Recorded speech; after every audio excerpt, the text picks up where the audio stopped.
ചടങ്ങിന് സ്വാഗതം ആശംസ. പാറ ഉണ്ടാവുമെന്ന് പ്രതീക്ഷിക്കുന്നില്ല. ആ പാറ പൊട്ടിക്കുന്നതോടുകൂടി എസ്റ്റിമേറ്റ് തുക ഈ റോഡിന്റെ പണി എന്നാണ് നാഷണൽ ഹൈവേ അതോറിറ്റി നിശ്ചയിച്ചത്.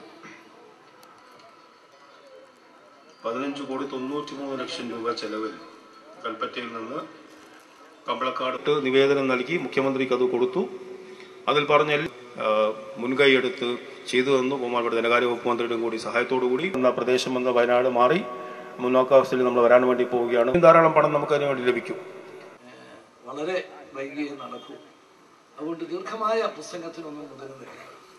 വളരെ സന്തോഷകരമായ ഒരു ചടങ്ങ്, 3 നിർമ്മാണ പ്രവർത്തനങ്ങളുടെ തുടക്കം കുറിക്കുന്ന ചടങ്ങ്.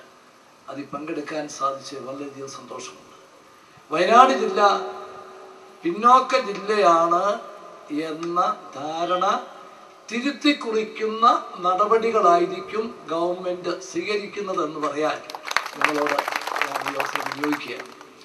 ഇപ്പോൾ വയനാട് റോഡിനെ കുറിച്ചുള്ള പരാതിയായിരുന്നു ആദ്യമായിട്ട് ഇവിടെ വന്നപ്പോൾ, ഞാൻ മുഖ്യമന്ത്രിയായി വന്നപ്പോൾ ഉണ്ടായത്. കാരണം ചുരത്തിൽ വരുന്ന ട്രാഫിക് ബ്ലോക്കും